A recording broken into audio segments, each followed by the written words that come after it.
Hello friends, welcome back to Sanamika YouTube channel. So ಇವತ್ತೇನು special ಮಾಡ್ತಾಯಿದ್ದೀನಿ ಅಂತ ಹೇಳಿದ್ರೆ ಪೆಪ್ಪರ್ ಚಿಕನ್ ಗ್ರೇವಿ. ಸೊ ಇದಕ್ಕೆ ಏನೇನು ಇಂಗ್ರೀಡಿಯೆಂಟ್ಸ್ ಯೂಸ್ ಮಾಡ್ತೀನಿ ಅಂತ ಮಾಡ್ತಾನೆ ಹೇಳ್ಕೊಂಡು ಹೋಗ್ತೀನಿ. ಸೊ ಒಂದು ಪ್ಯಾನ್ ತೊಗೊಂಡಿದ್ದೀನಿ. ಆ ಪ್ಯಾನಿಗೆ ನೆಕ್ಸ್ಟು ಆಯಿಲ್ ಹಾಕ್ಕೊಂಡೆ. ಸೊ ಆಯಿಲ್ ಕಾದ್ಮೇಲಿಂದ ಈರುಳ್ಳಿ ಹಾಕ್ಕೊಂಡಿದ್ದೀನಿ. ಸೊ ಅದು ನನಗೆ ಫ್ರೈ ಮಾಡ್ಕೊಬೇಕು. ಸೊ ಫ್ರೈ ಎಲ್ಲ ಆದಮೇಲಿಂದ ನೆಕ್ಸ್ಟ್ ಅದಕ್ಕೆ ಅರಿಶಿನ ಯೂಸ್ ಮಾಡ್ತಾಯಿದ್ದೀನಿ 1 ಸ್ಪೂನು. ಸೊ ಅದನ್ನೆಲ್ಲ ನೀಟಾಗಿ ಮಿಕ್ಸ್ ಮಾಡ್ಕೊಳ್ಳಿ. ಅದಾದಮೇಲೆ ನೆಕ್ಸ್ಟು ಟೊಮೆಟೊ ಹಾಕ್ಕೊಂಡೆ ಒಂದೆರಡು.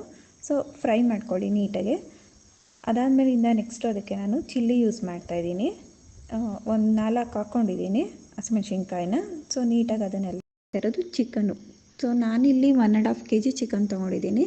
ಸೊ ಅದನ್ನೆಲ್ಲ ನೀಟಾಗಿ ಮಿಕ್ಸ್ ಮಾಡ್ಕೊಳ್ಳಿ. ಮಿಕ್ಸ್ ಎಲ್ಲ ಆದಮೇಲಿಂದ ನೆಕ್ಸ್ಟು ನಾನಿಲ್ಲಿ ಮನೆಯಲ್ಲೇ ಪ್ರಿಪೇರ್ ಮಾಡ್ಕೊಂಡಿದ್ದೀನಿ ಪೌಡರ್ನ, ಅದನ್ನು ಯೂಸ್ ಮಾಡ್ತಾಯಿದ್ದೀನಿ. ಸೊ ಏನೇನು ಯೂಸ್ ಮಾಡಿದ್ದೀನಿ ಆ ಪೌಡರಿಗೆ ಅಂತ ಹೇಳಿದ್ರೆ ಕೊರಿಯಂಡರ್ ಸೀಡ್ಸು, ಪೆಪ್ಪರು, ಲವಂಗ ಮತ್ತು ಬೇ ಲೀಫು ಇಷ್ಟನ್ನು ಡ್ರೈ ರೋಸ್ಟ್ ಮಾಡ್ಕೊಂಡಿದ್ದೀನಿ.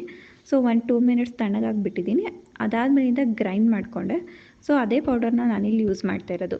ಮನೇಲೇ ಪ್ರಿಪೇರ್ ಮಾಡೋದ್ರಿಂದ ಫ್ಲೇವರ್ ಚೆನ್ನಾಗಿ ಬರುತ್ತೆ ಮತ್ತು ಚಿಕನ್ ಕೂಡ ಟೇಸ್ಟ್ ಚೆನ್ನಾಗಿರುತ್ತೆ ಅಂತ ಹೇಳಿ ಅದನ್ನೇ ಯೂಸ್ ಮಾಡ್ತಾಯಿದ್ದೀನಿ. ಸೊ ಎಲ್ಲನೂ ನೀಟಾಗಿ ಮಿಕ್ಸ್ ಮಾಡಿಕೊಂಡು ಒಂದು 5 ಮಿನಿಟ್ಸು ಬೇಯೋದಕ್ಕೆ ಬಿಟ್ಟು. ಸೊ ಅದೆಲ್ಲ ಆದಮೇಲೆ ನೆಕ್ಸ್ಟು ಫೈನಲಿ ಗಾರ್ನಿಷಿಂಗ್ಗೆ ನಾನು ಕೊತ್ತಂಬರಿ ಸೊಪ್ಪು, ಕರ್ಬೇವಿನ ಸೊಪ್ಪು ಮತ್ತು ಡ್ರೈ ಚಿಲ್ಲಿನ ಯೂಸ್ ಮಾಡ್ತಾಯಿದ್ದೀನಿ. ಸೊ ಫೈನಲಿ ರೆಡಿ ಆಯಿತು ನಮ್ಮ pepper chicken gravy. So taste ಚೆನ್ನಾಗಿ ಬಂದಿದೆ, ನೀವು ಒಂದು ಸಲ ಟ್ರೈ ಮಾಡ್ಕೊಳ್ಳಿ. ಅನ್ನವೇ ದೇವರಾಗಿ ಕಾಣುವುದು ಹಸಿವು ಇದ್ದಾಗ ಮಾತ್ರ.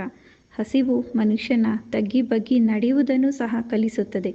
ತುಂಬಿದ ಹೊಟ್ಟೆ ಅನೇಕ ಆಟಗಳನ್ನು ಆಡಿಸಿದರೆ ಹಸಿವು ಅನೇಕ ಪಾಠಗಳನ್ನು ಕಲಿಸುತ್ತದೆ.